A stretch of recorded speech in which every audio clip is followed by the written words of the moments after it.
Genesis chapter 31. Tinakasan ni Jacob si Laban. Nabalitaan ni Jacob na sinasabi ng mga anak ni Laban, kinuha na ni Jacob lahat ng pag-aari ng tatay natin. Lahat ng yaman niya galing kay tatay. Napansin din niya na iba na ang trato ni Laban sa kanya kumpara dati. Tapos sinabi ni Lord sa kanya, umuwi ka sa bayan ng tatay mo at ng mga kamag-anak mo, sasamahan kita. So, nagpasabi si Jacob kina Rachel at Leah na puntahan siya sa bukid kung saan siya nag-aalaga ng mga hayop. Sabi niya sa kanila, napansin kong iba na ang trato ng tatay niyo sa akin. Di na gaya ng dati, pero hindi naman ako iniwan ng Diyos ng tatay ko. Alam niyong binigay ko ang lahat ng lakas ko sa pagtatrabaho para sa tatay niyo. Kaso, dinaya niya ako. 10 beses na niyang pinapalitan yung sweldo ko. Pero hindi inayaan ng Diyos na malamangan niya ako. Pag sinasabi ni Laban na ibabayad niya sa akin yung mga kambing na batik-batik ang kulay, ang nangyayari lahat ng pinapanganak na kambing may batik-batik. Pag sinabi naman niyang yung mga kambing na stripes ang pambayad niya, ang lahat ng baby na kambing pinapanganak na may stripes. Kinuha ng Diyos ang mga alagang hayop ng tatay niyo at binigay yun sa akin. Nung time na nagbe-breed yung mga hayop, nanaginip ako. Yung mga lalaking kambing daw, puro may stripes, spots at batik-batik. Tapos, dun sa panaginip ko, tinawag ako ng angel ng Diyos. Sabi niya, Jacob. Sumagot ako, ano po yun? Sabi nung angel, tingnan mo, lahat ng lalaking kambing ngayon, puro may mga stripes, spots, at batik-batik. Nangyayari ito ngayon kasi nakita ko ang ginagawa ni Laban sa iyo. Ako ang Diyos na nagpakita sa iyo sa Bethel, kung saan mo dinedicate at binuhusan ng olive oil yung isang bato para maging marker nung nangyari. At nangako ka sa akin doon. Ngayon, mag-ready ka at umuwi ka na sa lugar kung saan ka pinanganak. Sinagot siya ni Rachel at Leah, wala na kaming mamanahin kay tatay. Parang taga-ibang lugar ang trato niya sa amin. Binenta niya kami, tapos ngayon nagastos na niya ang lahat ng perang binayad para sa amin. Lahat ng kayamanan na kinuha ng Diyos kay tatay, sa amin yun at sa mga anak namin. So ngayon, gawin mo ang sinasabi ng Diyos sa iyo. Nagready na si Jacob at sinakay niya sa camel ang mga anak at mga asawa niya. Dinala niya lahat ng mga alaga niyang hayop at lahat ng yaman na naipon niya sa Mesopotamia at pumunta siya sa Kanaan sa lugar ng tatay niyang si Isaac. Umalis noon si Laban para gupitan ang mga tupa niya at habang wala siya, ninakaw ni Rachel ang mga Diyos-Diyosan niya. Naisahan ni Jacob si Laban na isang Aramean kasi hindi niya pinaalam na aalis na siya. Tumakas siya, dala ang lahat ng pag-aari niya. Tumawid siya sa ilog ng Euphrates at pumunta sa mabundok na bayan ng Gilead. Hinabol ni Laban si Jacob. After 3 days, may nagsabi kay Laban na umalis na si Jacob. So nagsama siya ng kamag-anak niya at sinundan nila si Jacob for 7 days. Naabutan nila si Jacob sa mabundok na bayan ng Gilead. Pero nung gabing yon, kinausap ng Diyos si Laban sa panaginip. Sabi niya, mag-ingat ka sa sasabihin mo kay Jacob. Huwag mo siyang pagbabantaan. Nagtayo si Jacob ng kampo niya sa bundok. Si Laban naman at yung mga kamag-anak niya nagkampo sa mabundok na bayan ng Gilead. Sabi ni Laban kay Jacob, bakit mo ginawa ito? Bakit mo ako niloko? Tinangay mo yung mga anak ko na parang mga bihag sila sa gera. Bakit mo ako tinakasan? Niloko mo ko. Hindi mo sinabi na aalis ka. Di sana nagpa-despedida ako. May kantahan pa. Tapos may tutugtog ng tambourine at lyre. Hindi mo man lang ako pinahalik sa mga anak at apo ko para magpaalam sa kanila. Grabe ka. Hindi ka nag-iisip. Kayang-kayang kitang gawa ng masama, pero kagabi, kinausap ako ng Diyos ng tatay mo. Sabi niya, mag-ingat ka sa sasabihin mo kay Jacob. Huwag mo siyang pagbabantaan. Okay? Alam kong umalis ka kasi gusto mo na talagang umuwi sa bahay ng tatay mo. Pero, bakit mo ninakaw yung mga Diyos ko? Sumagot si Jacob. Natakot ako. Baka kasi puwersahan niyong kunin sa akin yung mga anak niyo. Pero sige, kung kanino niyo makita yung mga Diyos niyo, dapat siyang mamatay. Witness ang mga kamag-anak natin. Ituro nyo kung alin dyan ang iyo, tapos kunin nyo. Hindi alam ni Jacob na kinuha ni Rachel yung mga Diyos-Diyosan ni Laban. So, pumasok si Laban sa tent ni Jacob para hanapin ang mga yon. Sunod naman sa tent ni Leah, tapos sa tent ng dalawang katulong. Pero hindi niya nakita yung mga Diyos-Diyosan niya. Tapos, pumasok siya sa tent ni Rachel. Kaso, natago na ni Rachel yung mga Diyos-Diyosan sa pansapin sa likod ng camel at inupuan niya yon. Naghanap si Laban sa buong tent pero hindi niya yon nakita. Sabi ni Rachel sa tatay niya, "Tay, sorry, huwag kang magalit kung hindi ako makatayo. Meron po ako kasi ngayon." Naghanap pa rin si Laban pero hindi niya nakita ang mga Diyos-Diyosan niya. Nagalit si Jacob at tinasan niya ng boses si Laban. "Ano bang mali ko? May kasalanan ba ako kaya gustong gusto niyong akong hulihin? Nahalungkat niyo na lahat ng gamit ko. May nakita ba kayong inyo dyan? Kung meron, ilabas niyo dito sa harap ng mga kamag-anak natin na kasama niyo at kasama ko. Tapos, sila na ang magsabi kung sino sa atin ang tama. Sa 20 years na kasama niyo ako, never namatayan ng anak yung mga tupa at kambing mo. At hindi ako kumain ng lalaking tupa galing sa mga alaga mo. Pag may tupa kang napatay ng mabangis na hayop, hindi ko na yun dinadala sa iyo. Ako na po ang umaakos pagkamatay nun. Pag may tupang nanakaw, kahit umaga pa yan o gabi, pinapapalitan niyo yun sa akin. Ganon ang sitwasyon ko nun. Halos masunog ako sa init ng araw. Tapos, kinitinaw naman ako sa gabi. Hindi ako nakakatulog. 20 years akong nasa poder niyo. Nagtrabaho ako ng 14 years para sa dalawa mong anak na babae. 6 years para sa mga alaga mong hayop. Pero grabe, 10 beses niyong pinago-bago yung sweldo ko. Kung hindi po ako sinamahan ng Diyos ng mga ninuno ko, ang Diyos ni Abraham at ang sinasamba ni Isaac, siguradong pinaalis niyo na lang ako na walang dala. Pero nakita ng Diyos yung paghihirap at pagtatrabaho ko, at kagabi nga pinagsabihan na niya kayo. Ang kasunduan nila Jacob at Laban.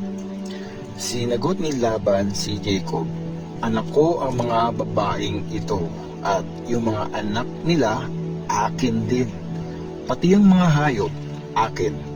Actually, lahat ng nakikita mo akin yan. Pero ngayon, wala na akong magagawa para sa mga anak at apo ko. Sige, gumawa tayo ng kasunduan para maalala natin ang usapan na ito." So, kumuha si Jacob ng bato at tinayo niya yon para maging alaala ng mga nangyari. Pinakuha niya ng mga bato yung mga tauhan niya at pinagpatong-patong yung mga bato. Tapos kumain sila sa tabi ng bato.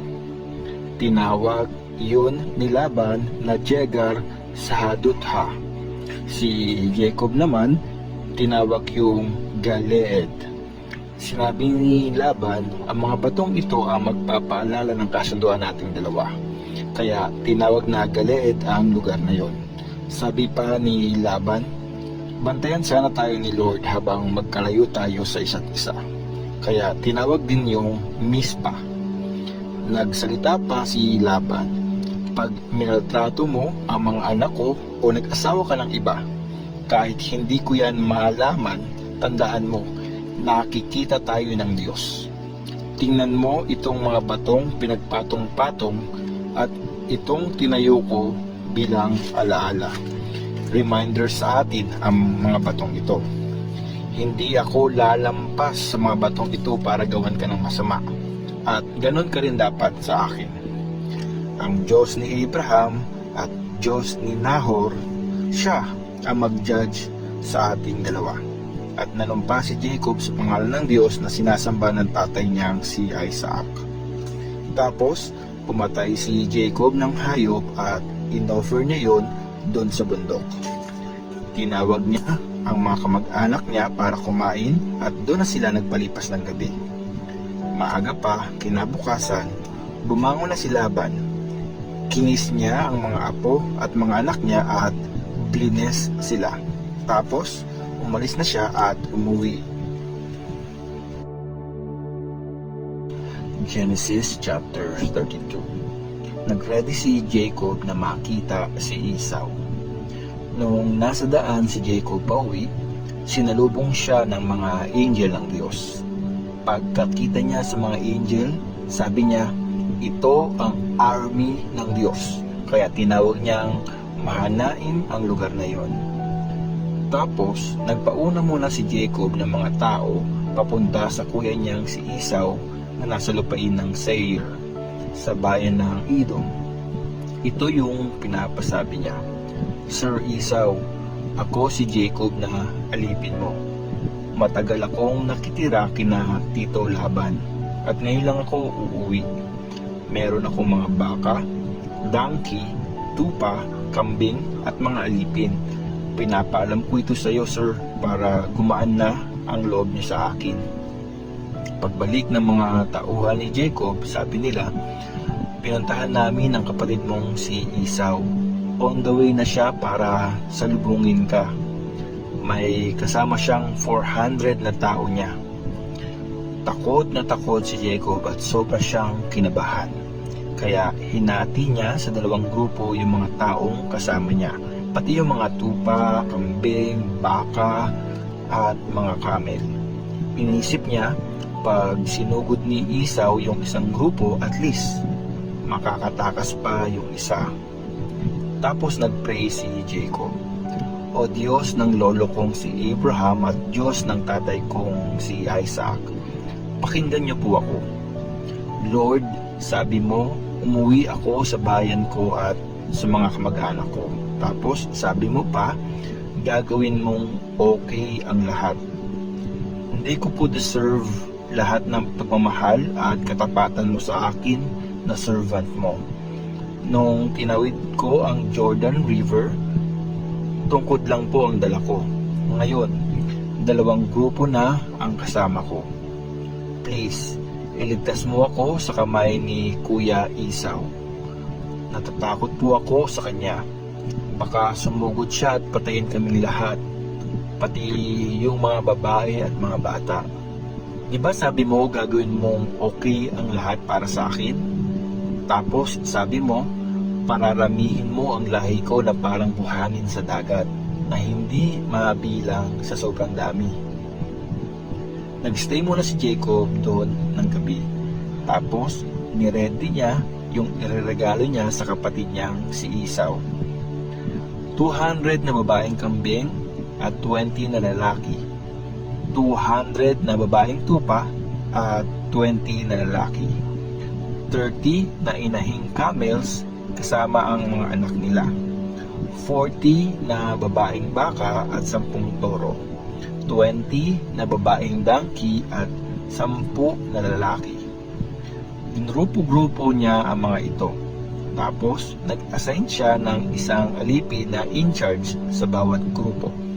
Sabi niya sa kanila, mauna kayo sa akin. Tapos, dapat may space sa pagitan ng bawat grupo nyo. Inutusan niya yung unang alipin. Pag nasalubong ka ng kapatid kong si Esau at tinanong ka niya kung sino ang amo mo, saan ka pupunta, at kanino yung mga hayop, sabihin mo, ang alipin mo pong si Jacob ang may-ari nito. Ireregalo niya ito sa master niyang si Esau. Kasunod lang po namin siya. Inutos din niya yun sa pangalawa, sa pangatlo, at sa lahat ng alipin na in charge sa mga grupo ng hayop. Ganito ang sasabihin nyo kay Esau pag nakita nyo siya. Sabihin nyo, opo, nasa likod lang namin ang alipin nyong si Jacob. Iniisip ni Jacob, siguro mawawala na ang galit niya dahil sa mga ibibigay ko. Tapos, pag nagkita na kami, baka patawarin na niya ako. Pinauna na niya yung mga regalo at nagstay muna siya sa kampo nung gabing yun. Nakipag-wrestling si Jacob sa Peniel. Noong gabi rin yun, bumangon si Jacob at sinama niya yung dalawa niyang asawa, yung dalawang katulong na naging asawa niya at yung 11 niyang anak, at tumawid sila sa Jabbok River. Tapos, tinawid din niya lahat ng mga property niya, pero nagpaiwan siyang mag-isa. Tapos may lalaking dumating at nakipag-wrestling sa kanya hanggang bago sumikat ang araw.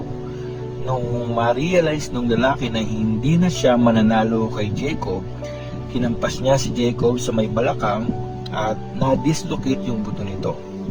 Sabi nung lalaki, bitawan mo na ako, mag-uumaga na.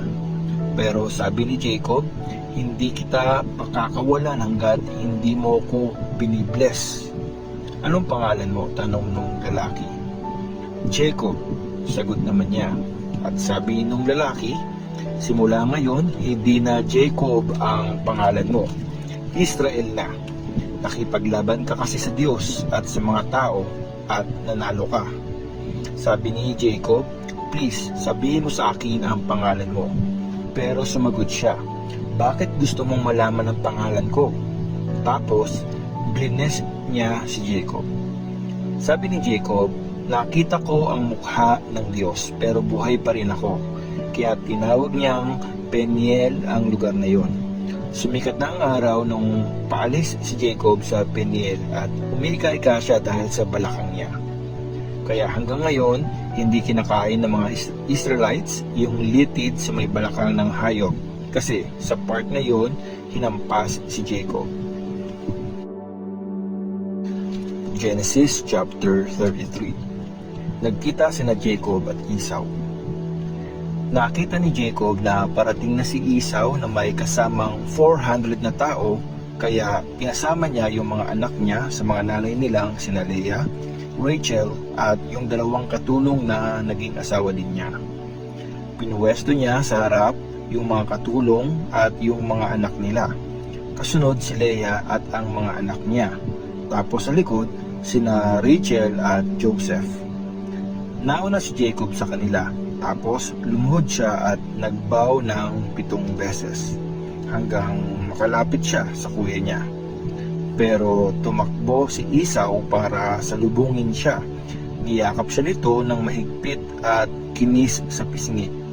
Tapos nag-iyakan sila. Pagtingin ni Esau sa paligid, nakita niya yung mga babae at yung mga bata. Tinanong niya si Jacob, sino itong mga kasama mo? Sumagot siya, mga anak ko yan, sir. Mabait ang Diyos at binigay niya sila sa akin. Lumapit ang mga katulong kasama ang mga anak nila. Lumuhod sila at nagbow. Tapos, nagbow din si Leah at ang mga anak niya. At huling lumapit at nagbow sina Joseph at Rachel. Nagtanong ulit si Esau, yung mga hayop na nasulubong ko, para saan yun? Regalo ko sa inyo para matuwa kayo sa akin, sagot ni Jacob. Pero sabi ni Esau, kapatid ko, marami na ako niyan. Sa'yo na yan. Sabi ni Jacob, hindi, wag. Kung natutuwa ka nga sa akin, tanggapin mo na yung regalo ko sa iyo.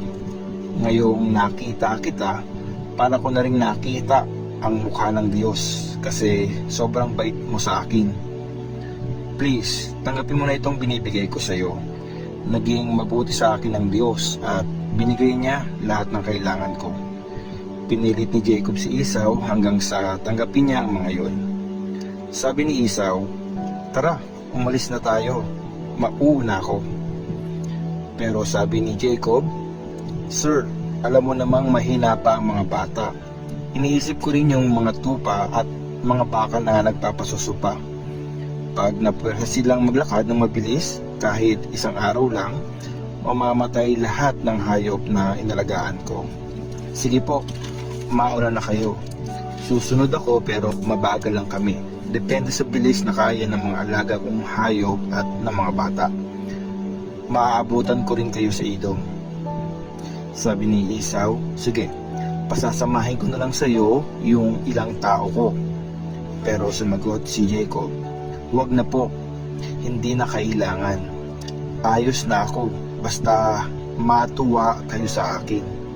So nung araw na yon, bumalik na si Esau sa Edom. Pero si Jacob sa Sukot nagpunta. Nagtayo siya doon ng bahay niya at ng mga matitirhan ng mga alaga niyang hayop. Kaya tinawag na Sukot ang lugar na yon. Pagkagaling sa Mesopotamia, sip na nakarating si Jacob sa Shechem na isang city sa Kanaan. Nagtayo siya ng kampo niya malapit sa city na yon. Nabili niya ang lupang yun sa lahi ni Hamor na tatay ni Shechem sa presyong 100 na pirasong silver. Nagtayo siya ng altar doon at pinangalan niya yon kay El, ang Diyos ng Israel.